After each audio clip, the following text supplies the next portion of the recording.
ये केमिस्ट्री का तीसरा क्लास है। कृपया सब्सक्राइब करेंगे और बेल आइकन का बटन दबाएंगे। देखिए, तो आज है सहसंयोजक बंधन, कोवैलेंट बॉन्ड। यह अधातुओं के बीच होता है। इसमें इलेक्ट्रॉन की साझेदारी होती है, यानी sharing of electron takes place. बंधन कमज़ोर होता है। सहसंयोजक यौगिक में बंधन जो है से कमज़ोर होता है, क्योंकि आयन के रूप में यह नहीं रहता है। लो बीपी एंड एमपी होता है। बीपी क्वथनांक तथा गलनांक जो है से निम्न होता है, क्योंकि यह जो है से आयन के रूप में नहीं टूटता है। सहसंयोजक यौगिक जो है से कार्बनिक विलायक में घुलनशील होता है, जबकि अकार्बनिक विलायक में अघुलनशील होता है। इनसोल्यूबल इसमें होता है अकार्बनिक में, और कार्बनिक में जो है सो सोल्यूबल होता है। अकार्बनिक विलायक में जैसे H2O है, कार्बन इसमें नहीं है, तो यह कार्बनिक विलायक है। शुद्ध सहसंयोजक यौगिक जो है कहा जाता है जिसमें सेम एलिमेंट का एटम रहता है। जैसे देखिए O2 है, H2 है, Cl2 है, सेम एलिमेंट का एटम है। अशुद्ध जो है अशुद्ध सहसंयोजक यौगिक, तो इसमें एटम जो है से डिफरेंट एलिमेंट का होता है। जैसे देखिए H है तो Cl है, तो HCl है, H2O है, CO2 है, तो यह जो है से अशुद्ध सहसंयोजक यौगिक है। कार्बनिक यौगिक जितना भी कार्बनिक यौगिक दुनिया में है, सब जो है से सहसंयोजक यानी कोवैलेंट बॉन्ड बनाता है। जैसे मीथेन है, एसिटिलीन है, इथेन, प्रोपेन, ब्यूटेन, पेंटेन जो भी है, ये सब जो है, जो भी मैंने कहने का मतलब है कि कार्बनिक यौगिक है, वो सारा का सारा जो है से सहसंयोजक यौगिक होता है, यानी कोवैलेंट बॉन्ड बनाता है। अपवाद में देखिए, यहाँ हम बताए थे कि कार्बनिक विलायक में घुलनशील होता है। सहसंयोजक यौगिक कार्बनिक विलायक में घुलनशील होता है और अकार्बनिक में अघुलनशील होता है, इनसोल्यूबल होता है। देखिए NH3 है, यह तो सहसंयोजक यौगिक है। HCl है, यह भी कोवैलेंट है, कोवैलेंट कंपाउंड है, लेकिन ये दोनों जल में घुलनशील हो जा रहा है। यह अपवाद में है, दोनों जल में घुलनशील होता है। अब आइए AlCl3 देखिए, यह धातु है और यह धातु है, तो इस यौगिक को होना चाहिए था विद्युत संयोजक यौगिक। इलेक्ट्रोवैलेंट बॉन्ड इसमें होना चाहिए था, इलेक्ट्रोवैलेंट कंपाउंड इसको चाह रहा था, लेकिन यह सहसंयोजक यौगिक है, यह कोवैलेंट कंपाउंड है, यह एक्सेप्शन में है, अपवाद में है। अब आइए इन्वेंटर के बारे में। खोजकर्ता इलेक्ट्रॉन का कौन था? तो इलेक्ट्रॉन का खोजकर्ता जो था से थॉमसन था। प्रोटॉन का गोल्डस्टीन, न्यूट्रॉन का था चैडविक, न्यूक्लियस का रदरफोर्ड, एटम का कनाद ऋषि को कहा जाता है, लेकिन साइंटिफिक रिकॉर्ड के अनुसार डाल्टन को कहा जाता है। अब आइए ध्रुवीय यौगिक यानी पोलर कंपाउंड। FOHN फॉन से बना यौगिक जो है से क्या है कि ध्रुवीय होता है, पोलर होता है। जैसे HF है, देखिए इसी सब से बना है। H2 है, यह सबसे बना है। NH3 है, यही सबसे बना है। H2S है, इस सबसे नहीं बना है। H तो है लेकिन S इसमें नहीं है। PH3 है, तो इसमें जो है H तो है लेकिन P नहीं है, इसलिए यह जो है से ध्रुवीय दोनों नहीं है, काट दिए हैं, यानी अध्रुवीय है। हाइड्रोजन बॉन्ड में आइए। हाइड्रोजन बॉन्ड में जो है से क्या है कि हाइड्रोजन H रहेगा निश्चित रूप से, अब प्लस FON में से कोई एक अवश्य चाहिए, इसके अतिरिक्त भी रह सकता है, जैसे H2O। तो H2O है, H अवश्य है, इधर में से जो है से वो है HF है, तो H अवश्य है, इधर में से F है। NH3 है, तो H अवश्य है, इधर से N है। CH3OH है, तो H अवश्य है, इधर का क्या है वो है, और अतिरिक्त में C भी है, तो अतिरिक्त रह सकता है। तो ये सब जो है से क्या है, इसमें हाइड्रोजन बॉन्ड है। अब आइए देखिए, सेमीकंडक्टर है अर्धचालक। अर्धचालक उसको कहा जाता है जिसका विद्युतीय गुण चालक और अचालक के बीच होता है। अर्धचालक यानी सेमीकंडक्टर्स आर टेट्रावैलेंट एलिमेंट, यानी सेमीकंडक्टर्स जो है से चतुसंयोजक होते हैं। इनकी संयोजकता 4 होती है, अर्थात वैलेंस इलेक्ट्रॉन 4 होता है।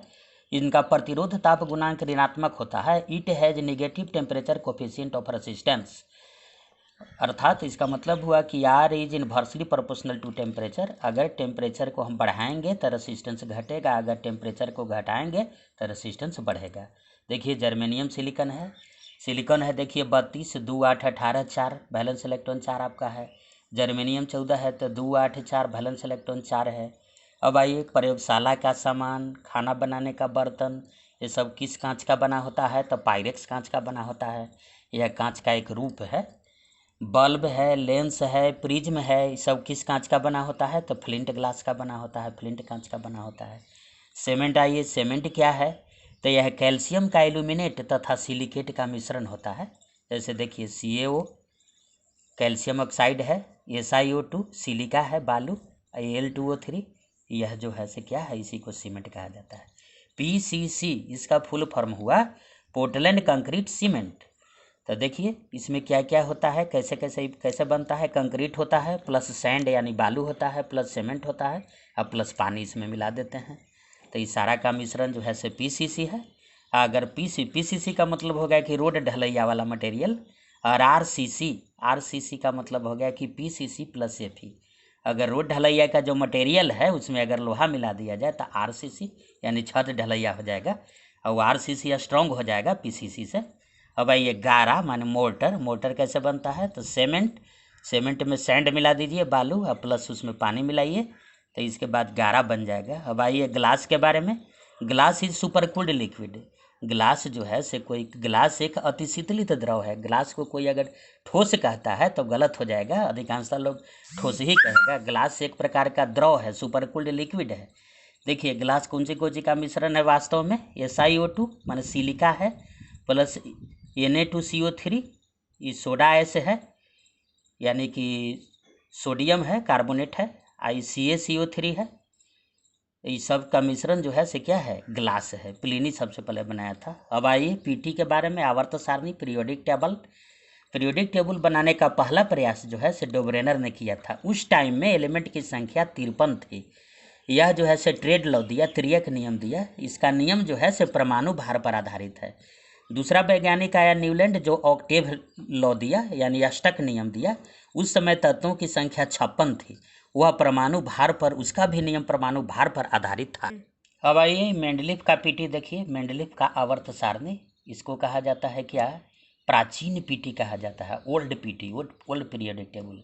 मेंडलीफ के टाइम में तत्वों की संख्या 63 थी, 63। यह इसका नियम जो है से परमाणु भार पर आधारित था। आवर्त 7 था और वर्ग 9 था।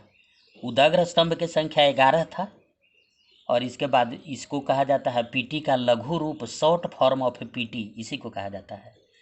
ब्लॉक ए तथा बी को सेम ही वर्ग में यह जो है से सजाया था। इसके पीटी में ब्लॉक ए एंड बी जो है से एक ही वर्ग में है, सेम वर्ग में है।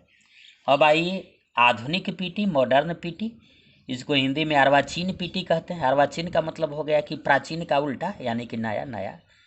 मॉडर्न पीटी यह जो है मोस्ले की देन है। मोस्ले उस समय जो है से तत्वों की संख्या 105 थी। आवर्त 7 था यानी पीरियड 7 था। ग्रुप 16 था। वर्ग की संख्या। ऊर्ध्वाधर स्तंभ 18 था यानी वर्टिकल कॉलम 18 था। इसका नियम जो है से परमाणु संख्या पर आधारित है, एटॉमिक नंबर पर आधारित है। पीरियोडिक टेबल में जो है से नीचे में जो है से 2 ठो बनाया गया है, हॉरिजेंटल रोड बनाया गया है। तो एक इसमें जो है लैंथेनाइड एलिमेंट्स हैं जिसमें 14 एलिमेंट है। उसमें क्या है कि 58 से 71 तक जो है से परमाणु संख्या वाले तत्व सजाए गए हैं। वे छठे आवर्त में आते हैं। और उसके जस्ट नीचे जो है से एक्टिनाइड्स एलिमेंट है, ये भी 14 ठो है। यह जो है से 7वां आवर्त का एलिमेंट है ये। और यह जो है से परमाणु संख्या यानी एटॉमिक नंबर 90 से 103 तक सजाया गया है उसमें। अब आइए पीटी का वर्टिकल कॉलम क्या कहलाता है? पीटी पीरियोडिक टेबल का उदग्र स्तंभ क्या कहलाता है? तो वर्ग उसको कहा जाता है, ग्रुप कहा जाता है। और पीटी का क्षैतिज कतार यानी हॉरिजेंटल रो ऑफ पीटी, उसको पीरियड यानी आवर्त कहा जाता है। अब आइए आवर्त के बारे में। आवर्त में देखिए 1 2 3 4 5 6 7 ठो आवर्त है। देखिए पहला आवर्त में मात्र 2 एलिमेंट है, इसलिए इसको कहा जाता है लघु आवर्त यानी शॉर्ट पीरियड। दूसरा में देखिए इतना एलिमेंट है, तीसरा में, चौथा में, पांचवा में, छठा में। तो देखिए छठा अब याद करने वाला हो गया कि छठा आवर्त में सबसे ज़्यादा एलिमेंट है, 32 एलिमेंट है, इसलिए इसको कहा जाता है लघु आवर्त नहीं दीर्घ आवर्त यानी लॉन्ग पीरियड इसको कहा जाता है। और 7वां आवर्त जो है इसको कहा, इसमें जो है से 19 एलिमेंट है, ये भी याद करने लायक है। इसको अपूर्ण आवर्त यानी इनकम्प्लीट पीरियड कहा जाता है। टोटल जोड़ने के बाद 105 हो गया एलिमेंट। अब आइए देखिए वर्ग है, ग्रुप फर्स्ट ए, इसमें क्षारीय तत्व को रखा गया है। सेकंड ए, इसमें मृदा क्षारीय तत्व को रखा गया है। फिर देखिए 7A या 17वां वर्ग, इसमें हैलोजन फैमिली को रखा गया है। 0 वर्ग जो है इसमें अक्रिय गैस को रखा गया है, अक्रिय गैस की संख्या 6 है। अब आइए विस्फोटक एक्सप्लोसिव, देखिए TNT trinitrotoluene, TNB trinitrobenzene, TNG trinitroglycerin, dynamite, RDX, ये सब जो है एक्सप्लोसिव है। ये सब पूछा जाएगा, चॉइस दे दिया जाएगा, कहा जाएगा कि कौन एक्सप्लोसिव है। तो देखिए ये सब एक्सप्लोसिव है यानी विस्फोटक पदार्थ है। अब आइए कीटनाशी इंसेक्टिसाइड, जैसे BHC बेंजीन हेक्साक्लोराइड, इसको गैमेक्सिन भी कहा जाता है, कॉमर्शियल नेम यानी व्यापारिक नाम इसका गैमेक्सिन है। DDT जो है यह भी कीटनाशी है, कीट के नाशने के लिए जो है यह छीटा जाता है इस दवा को। अब आइए ऑक्सीडेशन, ऑक्सीकरण या कहा जाता है इसको उपचयन। तो क्या है यह कि ऑक्सीकरण संख्या में वृद्धि, यह प्रोसेस कैसा है कि यह ऑक्सीकरण संख्या में जब वृद्धि हो रहा है तो उस प्रोसेस को ऑक्सीडेशन कहा जाता है।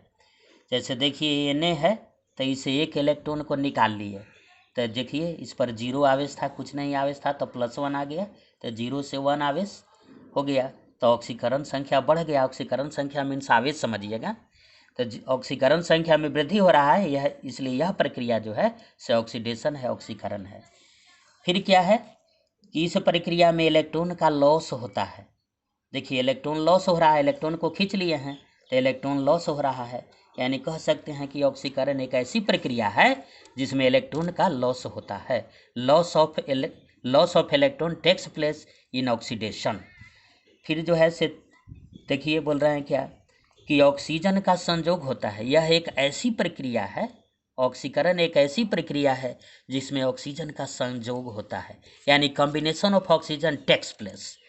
फिर जो है से क्या कह रहे हैं कि यह एक ऐसी प्रक्रिया है जिसमें हाइड्रोजन का वियोग होता है।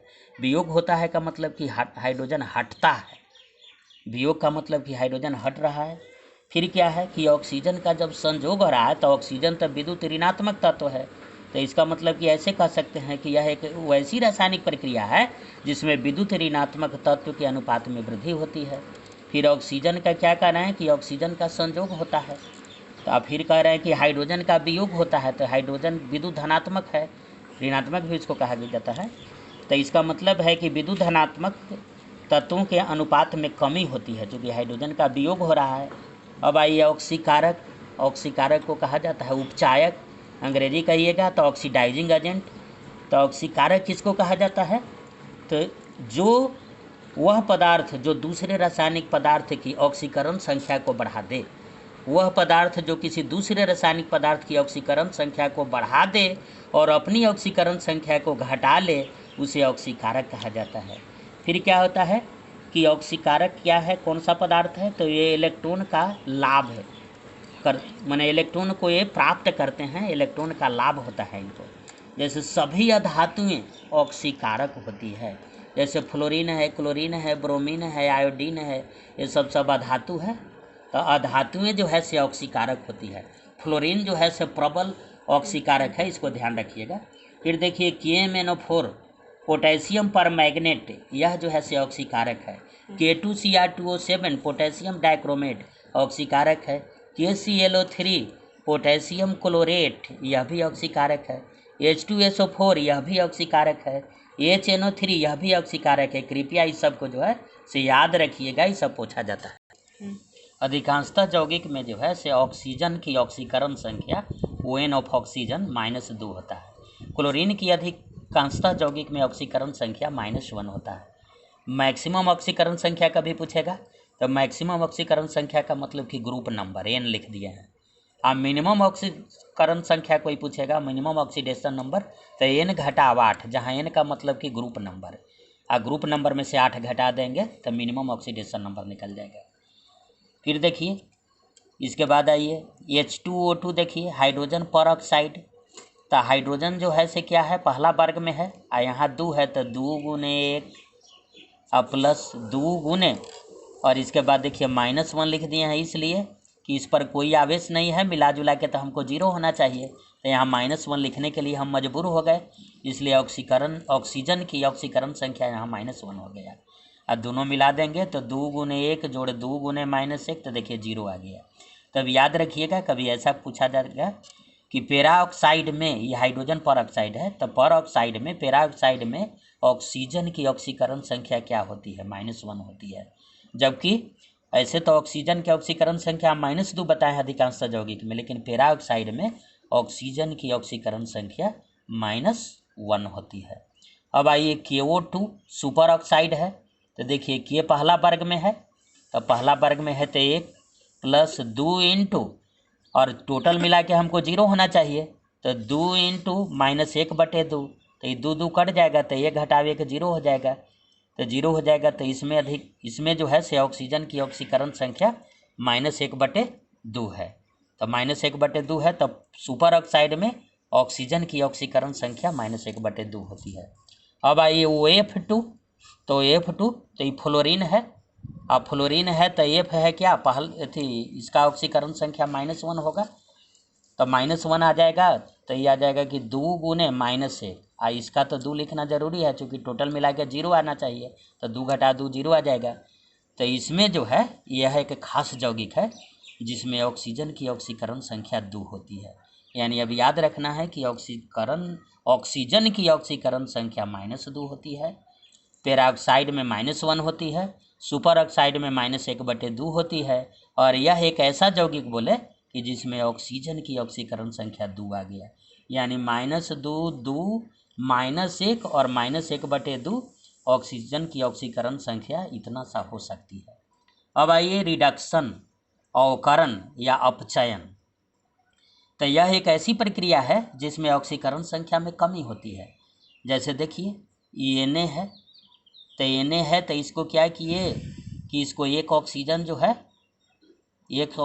है से इसको क्या किए कि दे दिया गया, तो एक ऑक्सीजन दे दिया गया, तो यहाँ पर क्या आ जाएगा, यहाँ पर जो है, अब आइए रिडक्शन है, देखिए अवकरण है, अपचयन है, तो देखिए इसमें ऑक्सीकरण संख्या में हम क्या बता रहे हैं कि यह एक ऐसी प्रक्रिया है जिसमें अवकरण संख्या में कमी होती है। तो देखिए सोडियम है, तो सोडियम को 1 इलेक्ट्रॉन दिए, तो 1 इलेक्ट्रॉन देने के बाद देखिए यहाँ पर क्या हो जा रहा है कि इलेक्ट्रॉन पर माइनस आवेश होता है, तो आ गया सोडियम Na, और यहाँ पर आ गया माइनस, तो माइनस आ गया, तो यह देखिए ऑक्सीकरण संख्या 0 से क्या आ गया, -1 आ गया, तो इसका मतलब ऑक्सीकरण संख्या में क्या आ गया, कमी आ गया। तो यह प्रक्रिया क्या है, यह प्रक्रिया आपका जो है से अवकरण है। ऐसे यह सोडियम के साथ नहीं चाह रहा था, इसको क्लोरीन के साथ कर दीजिएगा, अधातु के साथ ऑक्सीकरण कीजिएगा। अब देखिए यहाँ पर इलेक्ट्रॉन जो है, इलेक्ट्रॉन का इसमें लाभ हो रहा है, तो इलेक्ट्रॉन का लाभ होता है। तो अवकरण एक ऐसी प्रक्रिया है, यानी रिडक्शन एक ऐसी प्रक्रिया है जिसमें इलेक्ट्रॉन का लाभ होता है, हाइड्रोजन का संयोग होता है यानी हाइड्रोजन जुटता है, ऑक्सीजन का वियोग होता है यानी ऑक्सीजन हटता है, फिर जो है से विद्युत धनात्मक तत्व के अनुपात में वृद्धि होती है, इसलिए कि हाइड्रोजन का संयोग हो रहा है तो हाइड्रोजन विद्युत धनात्मक है, तो विद्युत धनात्मक तत्व के अनुपात में वृद्धि होती है। ऑक्सीजन का वियोग होता है, ऑक्सीजन हटता है, तो ऑक्सीजन विद्युत ऋणात्मक है, तो इसलिए विद्युत ऋणात्मक तत्व के अनुपात में कमी होती है। अब आइए अवकारक या अपचायक, इसको अंग्रेजी में कहा जाता है रिड्यूसिंग एजेंट। तो रिड्यूसिंग एजेंट उसको कहा जाता है वह पदार्थ जो किसी दूसरे रासायनिक पदार्थ की ऑक्सीकरण संख्या को घटा दे और अपनी ऑक्सीकरण संख्या को बढ़ा ले। दूसरे पदार्थ की ऑक्सीकरण संख्या को घटा दे और अपनी ऑक्सीकरण संख्या को अगर बढ़ा ले तो वह जो है से रिड्यूसिंग एजेंट है। रिड्यूसिंग एजेंट का, रिड्यूस का मतलब होता है घटाना, वो एजेंट का मतलब कि एजेंट तो दूसरा के लिए काम करता है, तो रिड्यूसिंग एजेंट यानी घटाने वाला एजेंट, तो किसको घटाने वाला यानी दूसरा के घटाने वाला। तो इसलिए याद ऐसे रखिएगा कि वह रासायनिक पदार्थ जो किसी दूसरे रासायनिक पदार्थ की ऑक्सीकरण संख्या को घटा दे और अपनी ऑक्सीकरण संख्या को खुद बढ़ा ले तो वह पदार्थ जो है से अवकारक कहलाएगा, रिड्यूसिंग एजेंट कहलाएगा, घटाने वाला एजेंट है। तो ऐसा कैसे होता है, जब इलेक्ट्रॉन का क्या है यानी कि इलेक्ट्रॉन का लॉस करेगा तब ऐसा हो जाएगा, यानी कि अवकारक वे पदार्थ हैं जो इलेक्ट्रॉन को क्या करते हैं, लॉस करते हैं। अब आइए अधातुएं, धातुएं हैं, अधातुएं नहीं धातुएं, सभी धातुएं जो है से अवकारक होती है, याद रखिएगा। जो भी धातु है, जैसे मान लिया Cu है, Zn है, Mg है, तो जो भी धातु रहेगा सब क्या होगा कि अवकारक हो जाएगा। फिर देखिए HCl है, HF है, HI है, HBr है, ये सब क्या है, ये सब आपका अवकारक है। फिर देखिए यह फॉर्मिक एसिड है, यह H2S है, यह जो है से HNO2 है, नाइट्रिक नहीं है, नाइट्रस। आई है H2SO3 है, तो यह है सल्फ्यूरस, यह ऑक्जेलिक एसिड है, ये सब जो है से अवकारक है। अब आइए ऑक्सीकारक तथा अवकारक दोनों की भूमिका कौन कौन निभाता है। तो SO2 है, सल्फर डाइऑक्साइड है, O3 है, ओजोन है, H2O2 है, यह ऑक्सीकारक तथा अवकारक ऑक्सीडाइजिंग एजेंट और रिड्यूसिंग एजेंट दोनों की भूमिका अदा करता है।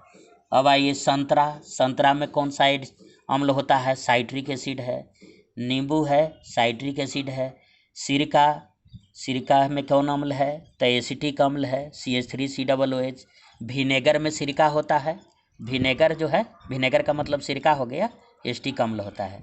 चाय में क्या होता है, टैनिक एसिड होता है। दूध में लैक्टिक एसिड होता है, मक्खन में ब्यूटेरिक एसिड होता है, सेव में मैलिक एसिड होता है, इमली में टार्टरिक एसिड होता है, चींटी, मधुमक्खी, सांप, बिच्छू, इस सब में फॉर्मिक एसिड होता है।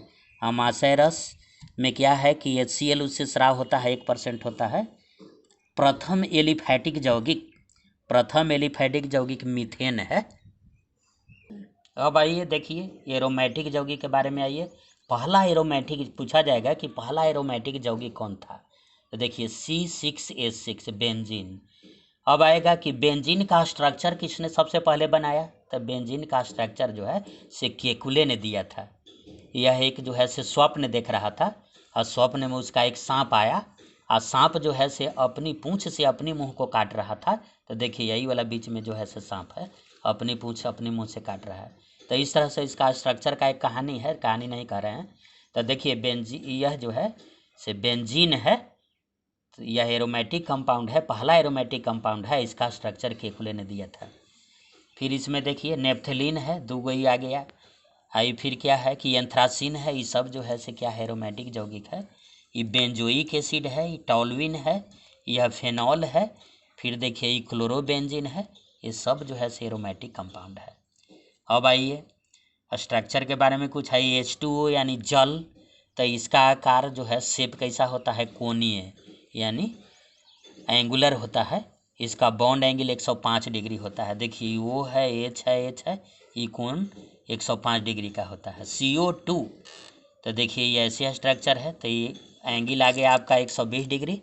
तो इसका आकार जो होता है लीनियर होता है, और बॉन्ड एंगल जो है से 180 डिग्री होता है। CH4, इसका आकार जो है से क्या होता है, समचतुष्फलकीय होता है, रेगुलर टेट्राहेड्रल होता है, और बॉन्ड एंगल जो है से 109 डिग्री 28 मिनट का होता है।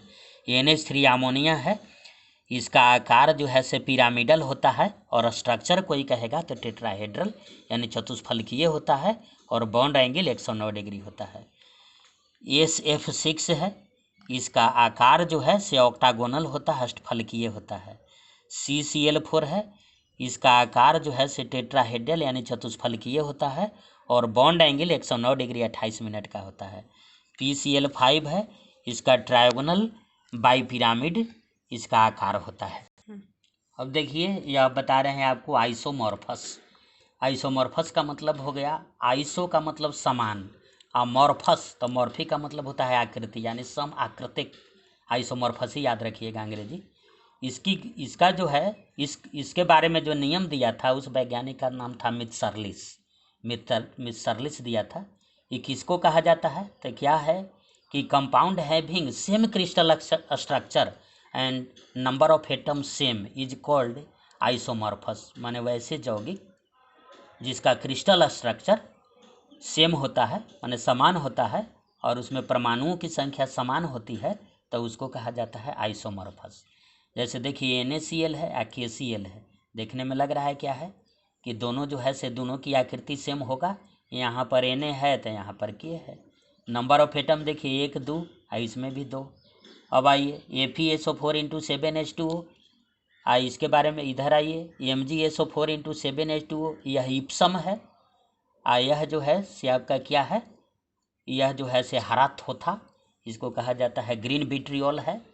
तो ग्रीन विट्रियोल है तो देखिए इसमें देखने से ऐसा लग रहा है कि 7H2O है, तो इधर भी 7H2O है, SO4 है, इधर भी SO4 है, इधर Mg है, तो इसके जगह पर इसमें सिर्फ क्या है कि Fe है। अगर टोटल नंबर ऑफ एटम हम जोड़ते हैं तो देखिए इसमें क्या है 27 गो है, तो एकरों में 27 गो है, ये सब जोड़ लीजिए। तो क्या है कि नंबर ऑफ एटम सेम रख रहा है, क्रिस्टल स्ट्रक्चर देखने से ही लग रहा है कि सेम है, तो यह जो है से आइसोमॉर्फस के अंतर्गत आएगा। इसमें पूछा जाएगा, अब जैसे ही दे दिया जाएगा, कहा जाएगा कि इसका आइसोमॉर्फस निम्नलिखित में कौन है, तो जो इस टाइप का रहेगा देखिए इसका आइसोमॉर्फस ही है, और दूसरा भी माने देश हो सकता है। अब देखिए आइसो इलेक्ट्रॉनिक, आइसो का मतलब समान है, इलेक्ट्रॉनिक का मतलब इलेक्ट्रॉन, यानी कहने का मतलब है कि इलेक्ट्रॉन सेम रहना चाहिए। अब देखिए जैसे CO, तो CO में इलेक्ट्रॉन हम देख रहे हैं, तो C के जो है से परमाणु संख्या कितना है, परमाणु संख्या बराबर इलेक्ट्रॉन की संख्या होता है। तो C का परमाणु संख्या आ गया 6, और O का आ गया क्या 8 आ गया, तो 8 6 14 इलेक्ट्रॉन है। इसमें भी देखिए N का 7 होता है परमाणु संख्या, तो 2 गुना 7 14 इलेक्ट्रॉन है। इसके बाद CN यहाँ माइनस है, तो यहाँ पर देखिए इलेक्ट्रॉन इसका आ गया, कार्बन का इलेक्ट्रॉन 6 गो आ गया, ये नाइट्रोजन का 7 गो आ गया, -1 है, तो इसका मतलब 1 इलेक्ट्रॉन यह जो है से ग्रहण किए हुए है, तो +1 तो यानी 14 हो गया। तो ये सब आइसो इलेक्ट्रॉनिक है। और पूछा जाएगा कि इसका आइसो इलेक्ट्रॉनिक निम्नलिखित में कौन है, अगर ये चॉइस दे देगा तो 14 इसमें भी आया, 14 इसमें भी आया, तो इसको ठीक कर देंगे। अब आइए इक्विवेलेंट वेट यानी समतुल्य भार।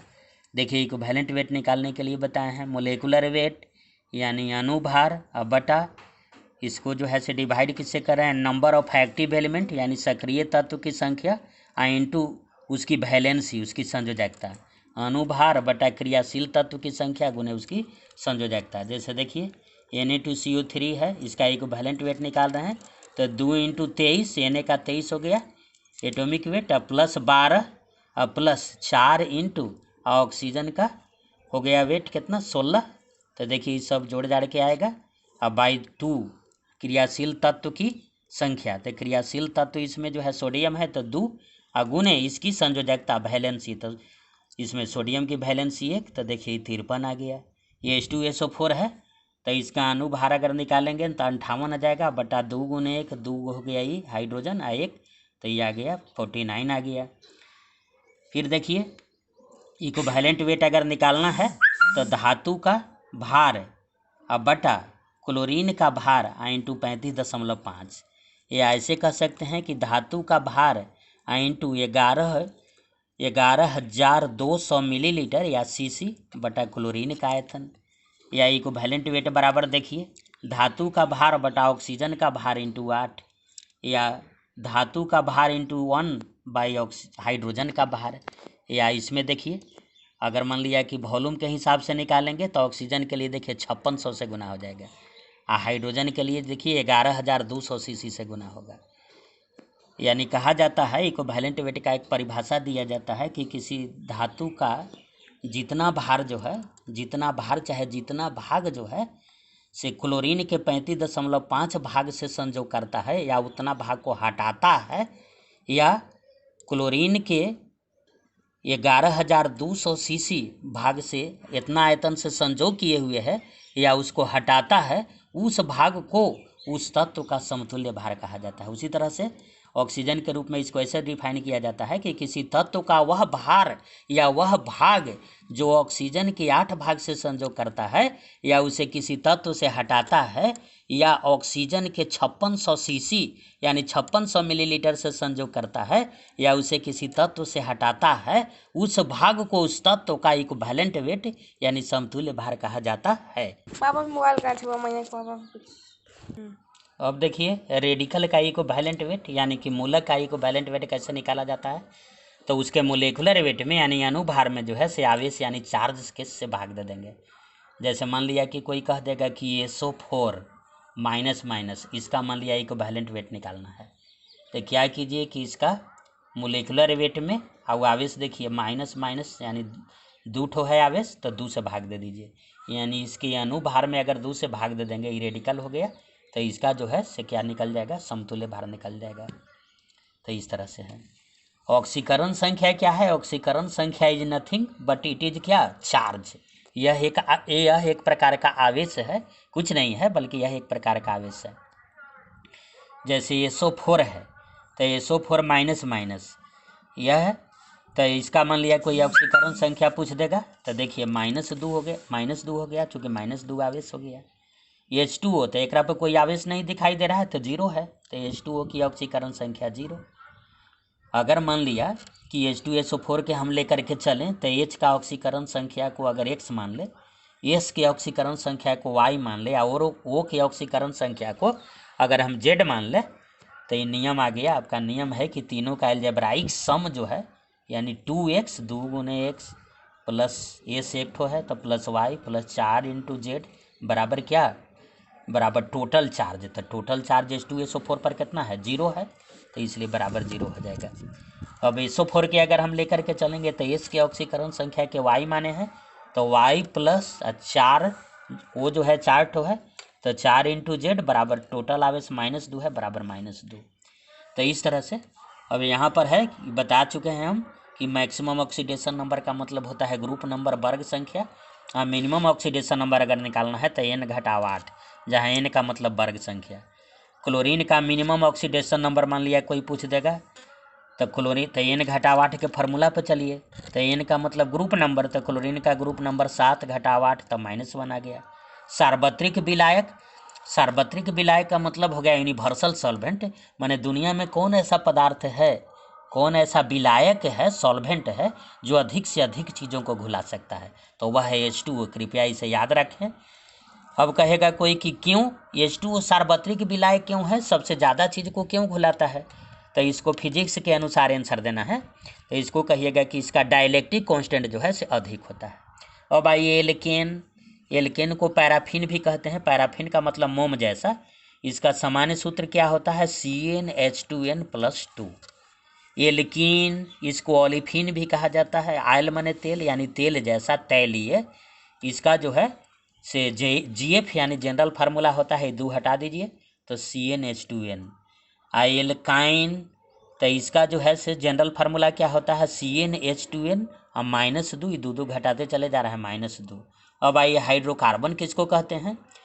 तो वह यौगिक जिसमें सिर्फ हाइड्रोजन और कार्बन हो, इसका छोड़ करके कुछ नहीं हो, उसको हाइड्रोकार्बन कहेंगे। जैसे एल्केन है, एल्कीन है, एल्काइन है, ये सब है। सेचुरेटेड किसको कहेंगे? संतृप्त, संतृप्त उसको कहेंगे जिसमें एकल बंध सिंगल बॉन्ड रहता है, जैसे CH4 है तो एक में सिंगल बॉन्ड रहेगा। अनसेचुरेटेड उसको कहा जाता है जिसमें या तो डबल बॉन्ड रहे या ट्रिपल बॉन्ड रहे, उस प्रकार के यौगिक जो है से अनसेचुरेटेड कहलाते हैं। जैसे एसिटिलीन है, उसके बाद इथिलीन है, एसिटिलीन का मतलब इथाइन है, इथीन है, यह अनसेचुरेटेड कंपाउंड है। अब आइए देखिए सांद्रता या सक्रिय मात्रा, इसको कहा जाता है कंसंट्रेशन या एक्टिव मास। इसका मतलब हो गया कि मोल पर लीटर, 1 लीटर में कितना मोल है, उसी को कहा जाता है सांद्रता या सक्रिय मात्रा, कंसंट्रेशन या एक्टिव मास। अब आइए वेलोसिटी और रेट ऑफ रिएक्शन, प्रतिक्रिया की दर या प्रतिक्रिया का वेग। तो मान लिया ए और बी के बीच प्रतिक्रिया हो रहा है और C और D बन रहा है। तो जब C और D बन रहा है तो ए की सांद्रता, सांद्रता को देखिए स्क्वायर ब्रैकेट बड़ी ब्रैकेट से लिखा जाता है, तो ए की सांद्रता जो है से धीरे धीरे घट रहा है और C और D की सांद्रता जो है से धीरे धीरे क्या हो रहा है? बढ़ रहा है। क्योंकि घट रहा है तो ये बढ़ रहा है। तो देखिए प्रतिकारक, इसको कहा जाता है, इधर इस साइड वाला के प्रतिकारक, इधर वाले के कहा जाता है प्रतिफल, इधर के कहा जाता है रिएक्टेंट, आया है इधर वाला है प्रोडक्ट। तो क्या है कि प्रतिकारक की सांद्रता घटने की दर या प्रतिफल की सांद्रता बढ़ने की दर, प्रतिकारक की सांद्रता घटने की दर या प्रतिफल की सांद्रता बढ़ने की दर जो है, यही जो है से रेट ऑफ रिएक्शन है या वेलोसिटी ऑफ रिएक्शन है।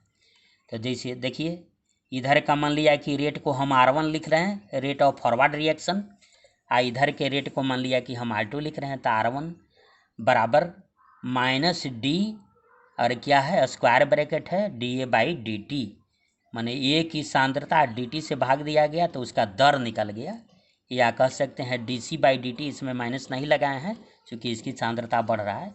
इसका मात्रक क्या है? प्रतिक्रिया की दर या प्रतिक्रिया के वेग का, तो मोल प्रति लीटर प्रति सेकंड। इसका हो गया सक्रिय मात्रा या एक्टिव मास का हो गया मोल प्रति लीटर, आएगा फिर टाइम से भाग दिया हुआ प्रति सेकंड, मोल प्रति लीटर प्रति सेकंड। अब आइए प्रतिक्रिया के वेग या दर को प्रभावित करने वाले कारक, factor affecting rate of reaction और वेलोसिटी ऑफ रिएक्शन। देखिए आर प्रोपोर्शनल टेम्परेचर, अगर ताप बढ़ाएंगे तो प्रतिक्रिया का वेग बढ़ जाता है। अगर सांद्रता यानी कंसंट्रेशन बढ़ाएंगे तो नंबर ऑफ एटम्स बढ़ेगा, और नंबर ऑफ एटम्स बढ़ेगा तो प्रतिक्रिया के वेग बढ़ जाएगा। बंधन की प्रकृति, अगर मान लिया कि मजबूत बंधन है तो प्रतिक्रिया तो होता है बंधन के टूटने से, तो वेलोसिटी ऑफ रिएक्शन कमज़ोर हो जाएगा। और इसके बाद अगर मान लिया कि क्या है कि बॉन्ड वीक है तो जल्दी जल्दी टूटेगा, यानी बंधन की प्रकृति पर प्रतिक्रिया का वेग या दर जो है से निर्भर करता है। अब आइए गैसीय अभिक्रिया के लिए, अगर रासायनिक अभिक्रिया गैसीय अवस्था में है तो प्रेशर पर भी दबाव पर निर्भर करता है। अगर गैसीय नहीं है तो दबाव से मतलब नहीं है। अब देखिए H2 + A2 H2 + I2 तो 2HI, तो देखिए यहाँ पर क्या है, 1 मोल है, 1 मोल है, या क्या 2 मोल है, तो change in mole, delta n का मतलब चेंज इन मोल, तो 2 घटाव 1 जोड़ 1, तो ये 0 आ गया। तो 0 आ गया, इसका मतलब कि मोल में जो है से परिवर्तन नहीं हो रहा है। ये यदि प्रतिक्रिया किया और ये बन गया तो मोल में परिवर्तन नहीं हो रहा है, यानी आयतन में परिवर्तन नहीं हो रहा है। तो अगर आयतन में परिवर्तन नहीं हो रहा है तो इसका मतलब कि यह प्रतिक्रिया जो है से क्या है कि दाब से, प्रेशर से अप्रभावित है, माने इस पर दाब का कोई प्रभाव नहीं पड़ेगा, प्रेशर का कोई प्रभाव नहीं पड़ेगा। अब देखिए N2 + 3H2 तो 2NH3, यह 1 मोल है, 3 मोल है, इधर बन रहा है 2 मोल, तो मोल में पर चेंज इन मोल निकाल रहे हैं, या आयतन में परिवर्तन चेंज इन वॉल्यूम, तो 2 घटाव 1 जोड़ 3 -2 आया। तो यहाँ आयतन क्या हो रहा है, घट रहा है। तो जब आयतन घट रहा है अतः दबाव को बढ़ाना होगा, NH3। अब देखिए यहाँ पर क्या है कि चेंज इन मोल जो है डेल्टा एन बराबर 2 घटाव 1 जोड़ 3, माने प्रोडक्ट में से रिएक्टेंट घटाइएगा -2 आ गया। यानी आयतन जो है इस ई और ई मिल करके जब ये बन रहा है अमोनिया, तो आयतन घट रहा है। तो आपको बॉयल्स लॉ कहता है कि पी वी बराबर के, पी वी कॉन्स्टेंट, यानी कि भी अगर घट रहा है तो पी को बढ़ाना होगा, तो भी तो मेरा घट रहा है, इसलिए क्या है कि दबाव को जो है सब बढ़ाना पड़ेगा, तब NH3 अधिक बनेगा। या क्या कहेगा कोई कि इस रिएक्शन में जो है NH3 को अधिक बनाने के लिए, चाहे रिएक्शन के फेवर में काम करने के लिए प्रेशर को क्या करना पड़ेगा, तो प्रेशर को बढ़ाना पड़ेगा। तो प्रेशर को बढ़ाना इसलिए पड़ेगा चूँकि आयतन घट रहा है। तो आयतन जब घटेगा पी वी प्रोपोर्शनल के है, तो अगर इसमें, तो इसका मतलब कि पी प्रोपोर्शनल के बटे भी आ जाएगा, यानी कि और भी में उल्टा का संबंध आ जाएगा। अगर पी बढ़ाएंगे तो भी घटेगा, अगर वो घटाएंगे तो वो बढ़ेगा। तो यहाँ तो आयतन को हमको क्या करना है, घटाना है। रिएक्शन ऐसा है कि आयतन घट रहा है, तो जब आयतन घट रहा है तो इसलिए प्रेशर जो है बढ़ाना होगा। अब देखिए यहाँ पर जो है से पी वी बराबर NRT गैसीय इक्वेशन है, तो एक जो है से प्रूव्ड किए हैं कि Kp बराबर Kc इंटू RT पर power delta n. Delta n का मतलब होता है चेंज इन मोल, यानी प्रोडक्ट में से रिएक्टेंट के मोल को घटाना है। तो देखिए H2 + I2 बराबर 2HI, तो आया हुआ क्वेश्चन है कि इसमें Kp और Kc के बारे में कहिए कि क्या बात है। तो देखिए यहाँ पर क्या है, तो 1 मोल है, यहाँ 1 मोल है, 2 मोल बना अभी जो बता रहे थे। तो चेंज इन मोल आया 2 घटाव ये वाला 1 जोड़ 1, यानी 0 आ गया। तो ये सब फार्मूला पर बैठाएंगे, Kp बराबर Kc इंटू RT पर पावर, और डेल्टा एन बराबर तो 0 आ गया। किसी संख्या पर पावर 0 देने से 1 होता है, यानी Kc बराबर Kp। तो इसमें ऐसा इस तरह से पूछा हुआ है कि निम्नलिखित में किस अभिक्रिया में Kc Kp के बराबर होगा। तो देखिए ये ऐसी अभिक्रिया है जिसमें Kc Kp और Kc बराबर है। अब आइए N2 + 3H2, इसमें Kc और Kp के बारे में थोड़ा सा देखते हैं। डेल्टा एन बराबर निकालते हैं, तो रिएक्टेंट में से प्रोडक्ट घटाइए, प्रतिफल में से जो है से क्या प्रतिकारक वाला मोल के घटाइए, तो 2 घटाव 1 जोड़ 3 अभी जो उधर बता रहे थे, तो ये -2 आया। तो Kp बराबर Kc इंटू RT पर पावर डेल्टा एन है, RT पर पावर -2, तो RT पर पावर -2। तो इसके बाद जो है से क्या गया कि फिर नीचे चला जाएगा, Kp बराबर आ जाएगा Kc बटा RT पर पावर 2, और तिरछा तिरछी गुना होगा तो ऐसे आ जाएगा कि Kc बराबर Kp इंटू RT के दी होल स्क्वायर। तो अब देखिए, तो इसका मतलब क्या है कि Kc जो है से Kp में अगर RT के पावर जो है से 2 है, इससे अगर गुना कर देते हैं तो वो Kc के बराबर आता है। इसका मतलब कि Kc is greater than Kp। अब देखिए इस तरह का एक क्वेश्चन देखिए, आर प्रोपोर्शनल कंसंट्रेशन ऑफ ए माने ए की सांद्रता के स्क्वायर है और कंसंट्रेशन ऑफ बी माने बी की सांद्रता यहाँ क्यूब है। यदि ए की सांद्रता को आधा और बी की सांद्रता को दुगना कर दिया जाए तो प्रतिक्रिया का वेग यानी रेट ऑफ रिएक्शन क्या हो जाएगा। तो देखिए मान लिया कि rate of reaction R dash हो जाएगा, तो आर डैश बराबर ए है, तो इसको कह रहा है कि आधा कर दिए हैं तो a/2 ए कर दी होल स्क्वायर कर दीजिए। बी के सांद्रता को क्या किए हैं, दुगना कर दिया गया है, तो 2b कर दीजिए, ये 3 कीजिए। अब एक बाहर निकालिए तो ये आ जाएगा 1/4 हो जाएगा, ये स्क्वायर है तो आई आ जाएगा, 2 के क्यूब करेंगे तो ये 8 आ जाएगा, आई ए स्क्वायर आई बी क्यूब, तो देखिए तो ये कट गया, 4 दूनी 8, तो ये आ गया 2 इंटू ए स्क्वायर और बी क्यूब, तो इस तरह से आ गया। तो इसको तो कहा गया है कुछ ही आर, इसको आर कहा गया है यानी 2r, यानी आर डैश बराबर 2r आ गया। यानी अगर ए की सांद्रता को आधा और बी की सांद्रता को अगर दुगना कर दिया जाए तो प्रतिक्रिया का वेग भी जो है से दुगना हो जाएगा। अब चॉइस में देगा कि दुगना हो जाएगा, आधा हो जाएगा, तिगुना हो जाएगा, चौथाई हो जाएगा। लॉ ऑफ मास एक्शन, अब देखिए पिंड कार्य का नियम या इसको कहा जाता है द्रव्यमान अभिक्रिया नियम, इस तरह से कहा जाता है। तो देखिए स्थिर ताप पर आर का मतलब रासायनिक प्रतिक्रिया का वेग यानी रेट, स्थिर ताप पर किसी रासायनिक प्रतिक्रिया का वेग प्रतिकारकों या प्रतिफलों की सक्रिय मात्रा के गुणनफल के समानुपाती होता है। तो देखिए ए के सक्रिय मात्रा क्या आ गया, ये बी के सक्रिय मात्रा, तो ये बी आ गया और स्क्वायर ब्रैकेट में लिखे हैं।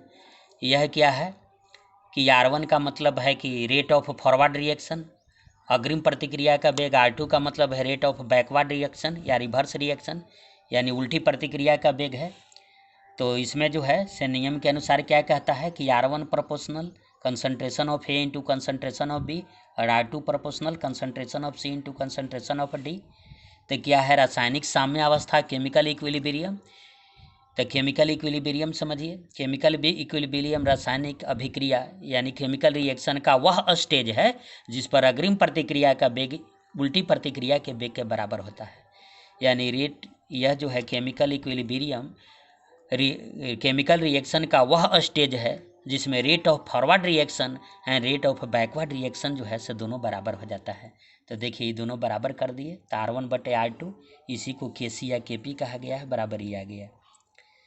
तो यानी कहने का मतलब है कि प्रोडक्ट है या रिएक्टेंट है, तो प्रोडक्ट का कंसंट्रेशन और रिएक्टेंट का कंसंट्रेशन से इसको डिवाइड कर दिया गया, तो ये आ गया। तो ऐसे याद रखिएगा, इसको पूछा गया है। इस नियम को गुलबर्ग तथा बागे ने दिया था और इस नियम का सत्यापन बोडेस्टिन ने HI माने हाइड्रोजन आयोडाइड के सिंथेसिस यानी संश्लेषण से किया था। अब आइए उष्मा क्षेपी यानी एक्सोथर्मिक रिएक्शन उसको कहा जाता है, उष्मा क्षेपी जिस अभिक्रिया में उष्मा निकलता है। एंडोथर्मिक यानी उष्मा शोषी उसको कहा जाता है जिसमें उष्मा का अवशोषण होता है। मान लिया कि 2A है प्लस 3B बराबर 4C या प्लस उष्मा है, तो इधर तो 2 है से क्या है, इधर जो है से 2 मोल है, आई 3 मोल है तो 5 मोल है, इधर बन रहा है C कै मोल बन रहा है 4 मोल, तो 4 मोल बन रहा है। इसका मतलब कि भी जो है से क्या, भी आयतन जो है से घट रहा है, तो आयतन घट रहा है, तो देखिए भी कम लिख दिए हैं यानी आयतन घट रहा है। तो इसलिए इस रिएक्शन के फेवर में यानी C को अधिक अगर बनाना है तो प्रेशर को क्या करना पड़ेगा कि दबाव को अधिक करना पड़ेगा। अगर आयतन कम हो रहा है तो दबाव को बढ़ाना पड़ेगा। और यहाँ देखिए उष्मा निकल रहा है इस अभिक्रिया में, यानी यह अभिक्रिया उष्मा क्षेपी है, एक्सोथर्मिक है, यानी उष्मा यूज नहीं हो रहा है, उष्मा यूजलेस है। तो अगर उष्मा यूजलेस है यानी उष्मा को अगर हम कम देंगे यानी निम्न ताप पर जो है से अधिक C बनेगा, निम्न ताप पर अधिक C बनेगा और प्रेशर जो है से अधिक करना पड़ेगा। इसमें यह पूछा जाता है कि रिएक्शन दे देगा और कहेगा कि किस स्थिति में C जो है से अधिक बनेगा। तो C अधिक बनेगा तो क्या पहला कह देगा कि दबाव को अधिक रखना पड़ेगा और ताप को निम्न रखना पड़ेगा, तो बस यही कंडीशन होगा। इसी कंडीशन में जो है से C का उत्पादन अधिक होगा। अब देखिए यहाँ पर एक दे रहे हैं कि 2A प्लस 3B बराबर 4C और माइनस उष्मा है। जब माइनस उष्मा है इसका मतलब है कि इंडोथर्मिक रिएक्शन है, उष्मा शोषी अभिक्रिया है। तो यहाँ ऊष्मा क्या हो रहा है, तो ऊष्मा का यहाँ यूज हो रहा है। अगर इधर आएगा तो प्लस में ना हो जाएगा, अगर उसको बराबर मान लिया जाए तो इधर आएगा तो प्लस हो जाएगा। तो ऊष्मा का यूज हो रहा है, तो ऊष्मा का जब यूज हो रहा है तो उच्च ताप पर अधिक माने सी का निर्माण होगा, और उच्च ताप पर अधिक सी का निर्माण होगा। अब प्रेशर के बारे में कहा जाएगा तो ऐसे कहिएगा कि 3 2 5 ये 5 मोल है, इधर बन रहा है 4 मोल, तो आयतन घट रहा है। तो जब आयतन घट रहा है इसका मतलब दबाव बढ़ाना पड़ेगा, यानी कि दबाव बढ़ाना होगा, उच्च दाब चाहिए और उच्च ताप चाहिए। इस स्थिति में सी का निर्माण ज़्यादा होगा। अब आइए देखिए, यह जो है क्रियाशीलता का एक टेबल बनाए हैं, इसमें हाइड्रोजन दिखाए हैं। हाइड्रोजन के नीचे देखिए Cu है, Ag है, Au है, Pt है, यह हाइड्रोजन के बिलो है माने नीचे है।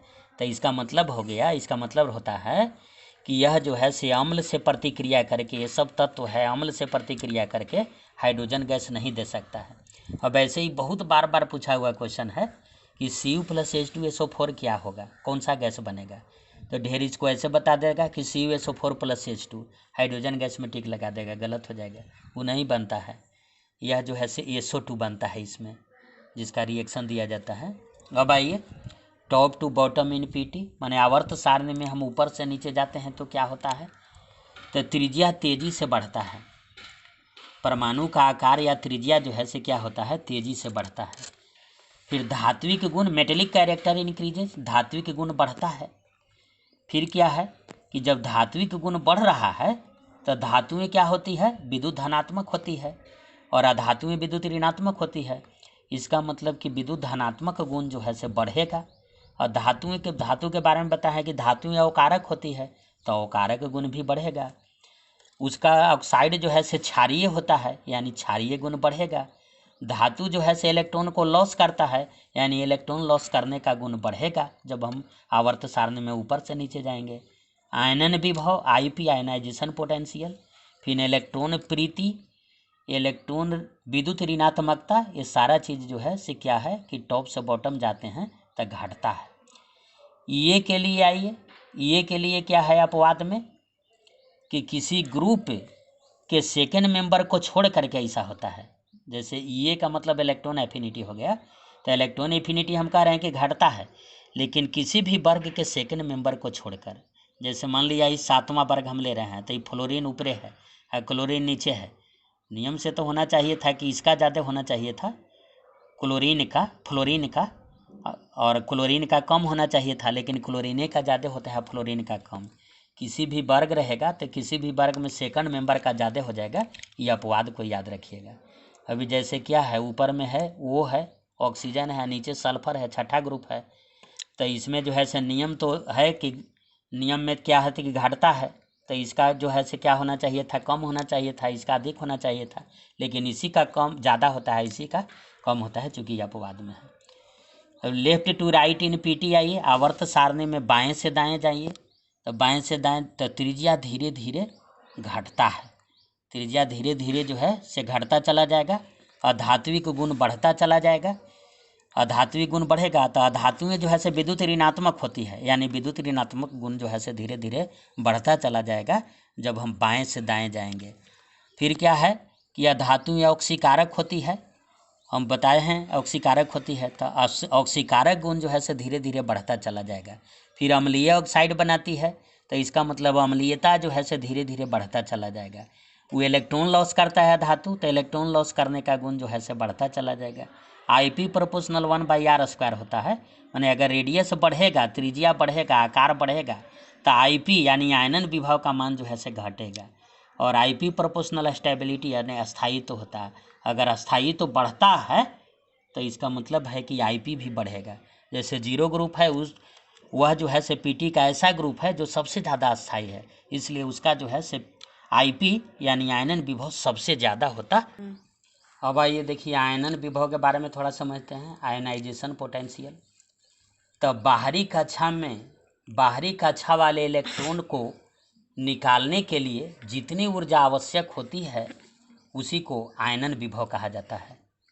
आयनन विभव यानी आयनाइजेशन पोटेंशियल, बाहरी कक्षा वाले इलेक्ट्रॉन को निकालने के लिए जितनी ऊर्जा की आवश्यकता पड़ती है उसे आयनन विभव कहा जाता है। तो इसका मतलब कि यह जो है आयनन विभव का कोई मात्रक पूछेगा तो यह एक प्रकार का तो ऊर्जा है, तो इसका मात्रक कहेंगे कि जूल है। फिर क्या है कि जितनी ऊर्जा आवश्यक होती है, तो इसमें ऊर्जा तो निकल नहीं रहा है, ऊर्जा मतलब ऊष्मा हो गया, निकल नहीं रहा है, ऊर्जा की आवश्यकता पड़ रहा है, यह इसलिए जो है यह ऊष्मा शोषी अभिक्रिया है। अब देखिए इसमें मान लिया कि ये में कोई धातु है, इसमें एक इलेक्ट्रॉन जो है से क्या है निकाल रहे हैं, तो एक इलेक्ट्रॉन अगर निकाल रहे हैं तो देखिए M+ आ गया, एक इलेक्ट्रॉन निकल गया था, तो इसमें मान लिया कि E एनर्जी की आवश्यकता पड़ा, E1 एनर्जी के। फिर इससे एक इलेक्ट्रॉन निकाल रहे हैं तो इसमें जो है से E2 एनर्जी की आवश्यकता पड़ा, तो E1 को कहा जाता है फर्स्ट IP, प्रथम आयनन विभव, I2 को सेकंड IP। तो E1 का मान, E2 का मान, I3 का मान, तो देखिए लगातार जो है से बढ़ते चला जा रहा है। E1 का मान जो है, E1 के मान से E2 का मान ज़्यादा है, E2 के मान से E3 के मान जो है। अब देखिए पहला ग्रुप है, दूसरा है, तीसरा है, चौथा है, पाँचवा है, छठा है, जो है